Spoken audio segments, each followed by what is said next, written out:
ஓம் சாந்தி. அனைவருக்கும் சத்குரு வாரத்தினுடைய நல்வாழ்த்துக்கள். 22/9/22 இன்றைய முரளியிலிருந்து கேள்விகள். முதல் கேள்வி, சத்யுகத்தில் பாரதம் எப்படி இருந்தது? சத்யுகத்தில் பாரதம் எப்படி இருந்தது? இரண்டாவது கேள்வி, இப்போது நீங்கள் எதற்காக முயற்சி செய்ய வேண்டும்? இப்போது நீங்கள் எதற்காக முயற்சி செய்ய வேண்டும்? மூன்றாவது கேள்வி, இதில் எந்த கஷ்டமும் இல்லை என்று பாபா எதை குறிப்பிடுகிறார்? இதில் எந்த கஷ்டமும் இல்லை என்று பாபா எதை குறிப்பிடுகிறார்? நாலாவது, முழுமையாக ஞான தாரணை ஆகாதவரை என்ன கவனம் இருக்க வேண்டும்? முழுமையாக ஞான தாரணை ஆகாதவரை என்ன கவனம் இருக்க வேண்டும்? அஞ்சாவது, உங்களுக்கு ஞானக்கடல் தந்தை கிடைத்திருக்கிறார், ஆகையால் என்ன செய்ய வேண்டும்? உங்களுக்கு ஞானக்கடல் தந்தை கிடைத்திருக்கிறார், ஆகையால் என்ன செய்ய வேண்டும்? ஆறாவது, உங்களுடைய தொழில் என்ன? உங்களுடைய தொழில் என்ன? ஏழாவது, யோகா மற்றும் ட்ரஸ்டியில் என்ன வித்தியாசம் இருக்கிறது? யோகா மற்றும் டிரான்ஸில் என்ன வித்தியாசம் இருக்கிறது? எட்டாவது, பெரிய பாவம் எது? பெரிய பாவம் எது? ஒன்பதாவது, மாயாவின் நிழலிலிருந்து தப்பித்துக் கொள்வதற்கான சாதனம் என்ன? மாயாவின் நிழலிலிருந்து தப்பித்துக் கொள்வதற்கான சாதனம் என்ன? பத்தாவது, மாயாவின் நிழல் யார் மீது விழுகிறது? மாயாவின் நிழல் யார் மீது விழுகிறது? Fill up the blanks. முதலாவது, பாரதம் பாபாவின் டேஷாக இருக்கிறது. பாரதம் பாபாவின் டேஷ் ஆக இருக்கிறது. இரண்டாவது,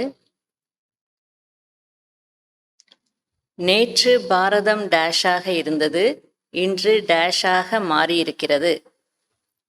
நேற்று பாரதம் டேஷாக இருந்தது, இன்று டேஷாக மாறியிருக்கிறது.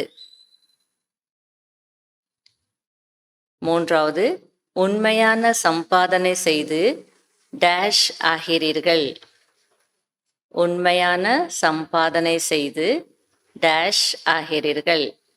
நாலாவது, டேஷை யுத்தம் என்று சொல்வதில்லை. டேஷை யுத்தம் என்று சொல்வதில்லை, டேஷில் யுத்தம் நடக்கிறது. டேஷில் யுத்தம் நடக்கிறது.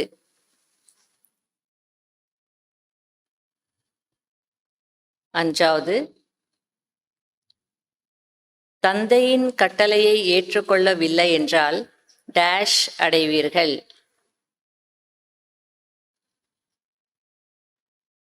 தந்தையின் கட்டளையை ஏற்றுக்கொள்ளவில்லை என்றால் டேஷ் அடைவீர்கள்.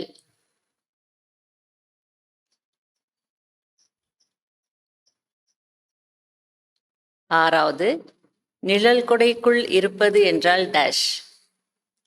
நிழல் குடைக்குள் இருப்பது என்றால் டேஷ்.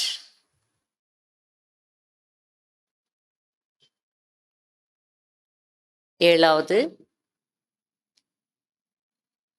யாருக்கு முரளியின் மீது அன்பு இருக்கிறதோ அவர்கள்தான் டேஷ். யாருக்கு முரளியின் மீது அன்பு இருக்கிறதோ அவர்கள்தான் டேஷ். எட்டாவது, டேஷ் மாயாவை அழைக்கிறது. டேஷ் மாயாவை அழைக்கிறது.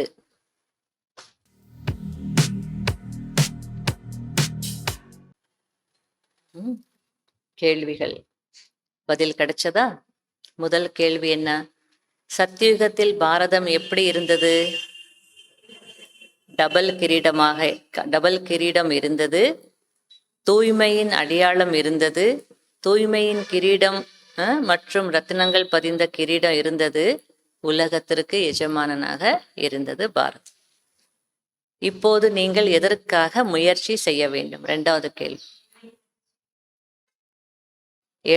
ஏழையிலிருந்து பணக்கார ஆகிறதுக்கு முயற்சி செய்யணும். அப்புறம் அதற்கான யுக்தி என்ன? அதுவும் சொல்றேன். ஏழையிலிருந்து பணக்காரர் ஆக வேண்டும், அதற்கான யுக்தி. இப்போது மீண்டும் ஏழையிலிருந்து பணக்காரர் ஆக வேண்டும், நம்ம செய்ய வேண்டிய முயற்சி. அதற்கான யுக்தி, நேரம் கிடைக்கும் போதெல்லாம் நினைவின் சம்பாதனை செய்ய வேண்டும். பிஸ்னஸ் மேன் எல்லாம் செய்வாங்க, நேரம் கிடைக்கும் போதெல்லாம் பிஸ்னஸ்க்கு அவ்வளோ முக்கியத்துவம் கொடுப்பாங்க இல்லையா? பிஸ்னஸ்ன்னு அந்த ஃபீல்டில் போயிட்டு அதுக்கப்புறம் என்ன பண்ணுவாங்க? அதுக்கு தான் முக்கியத்துவம் கொடுக்கணும். அதுக்கு பாபா சொல்றார், அதை செய்யுங்க.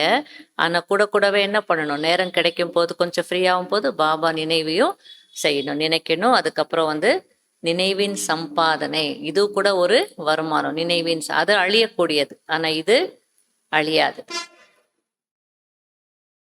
நிறைய வேலைகளுக்கு புத்தி யூஸ் பண்ண வேண்டிய அவசியம் இல்லை. ஆகையால் வேலையில் இருந்து ஃப்ரீ ஆகும் போதும், வாக்கிங் போகும் போதும் வரும்போதும் பாபாவின் நினைவில் இருங்கள். அதை தான் பாபா சொல்றார். மூன்றாவது, இதில் எந்த கஷ்டமும் இல்லை என்று பாபா எதை குறிப்பிடுகிறார்? எல்லையற்ற தந்தையிடமிருந்து எல்லையற்ற ஆஸ்தி அடையணும்னா இதுல என்ன கஷ்டம் இருக்கு? எல்லையற்ற தந்தையிடமிருந்து எல்லையற்ற ஆஸ்தி அடைவதற்கு வீடு வாசலை விட வைப்பதில்லை இல்லையா? விகாரத்தில் மட்டும் ஈடுபடக்கூடாது, அவ்வளவுதான். விகாரங்களை விடணுமே தவிர வீடு வாசலை விடக்கூடாது. அப்போ ஈஸி தானே. நாலாவது, முழுமையாக ஞான தாரணை ஆகாதவரை என்ன கவனம் இருக்க வேண்டும்? கணவன் மனைவியாக இருந்தாலும் கம்பேனியனாக இருக்க வேண்டும் இல்லையா? ஒரு துணைக்கு, அவ்வளோதான். நமக்கு ஒரு துணை வேணும், அதனால துணைக்கு நம்ம ஒன்னா இருக்கிறோம் அப்படின்னு. விகார சம்பந்தம் இருக்கக்கூடாது. அஞ்சாவது, உங்களுக்கு ஞானக்கடல் தந்தை கிடைத்திருக்கிறார், ஆகையால் என்ன செய்ய வேண்டும்?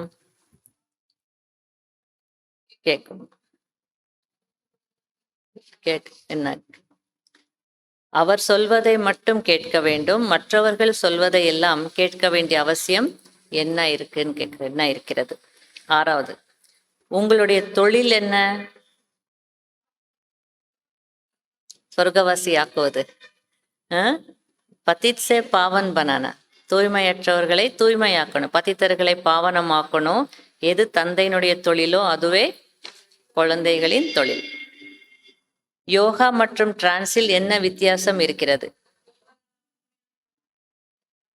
யோகாவில் விகர்மம் விநாசம் ஆகுது, வருமானம் இருக்கு. டிரான்ஸில் விகர்மம் விநாசம் ஆகுவதில்லை, வருமானம் இல்லை, முரளி கூட கேட்க முடியாது.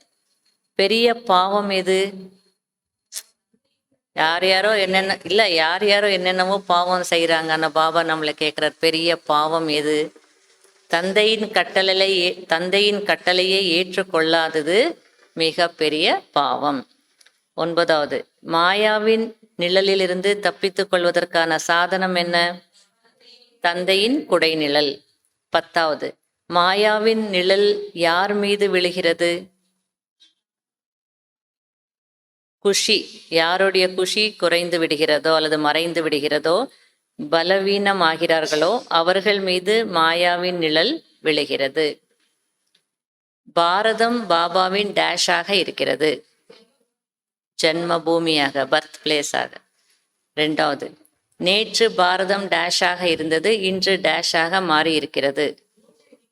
பூஜைக்குரிய நிலையில் இருந்தது, இன்று பூஜாரியர். மூன்றாவது, உண்மையான சம்பாதனை செய்து டேஷ் ஆகிறீர்கள். உலகத்திற்கு எஜமானர்கள். அவங்க பணத்துக்கு பின்னாடி போய் நிதன்கே ஆயிடுவாங்க. கடைசியில் சரீரத்தை விட வேண்டியதா இருக்கு. அப்புறம் மறுபடியும் சம்பாதிக்கணும். ஆனால் நாம் உலகத்துக்கு எஜமானர்கள் ஆயிடும். நாலாவது, டேஷை யுத்தம் என்று சொல்வதில்லை, டேஷில் யுத்தம் நடக்கிறது. ஞானத்தை யுத்தம் என்று சொல்வதில்லை, யோகத்தில் யுத்தம் நடக்கிறது. அஞ்சாவது, தந்தையின் கட்டளையை ஏற்றுக்கொள்ளவில்லை என்றால் டேஷ் அடைவீர்கள், ஏமாற்றம் அடைவீர்கள். நிழல் கொடைக்குள் இருப்பது என்றால் டேஷ், குஷியாக இருப்பது. யாருக்கு முரளியின் மீது அன்பு இருக்கிறதோ அவர்கள்தான் மாஸ்டர் முரளிதரன்.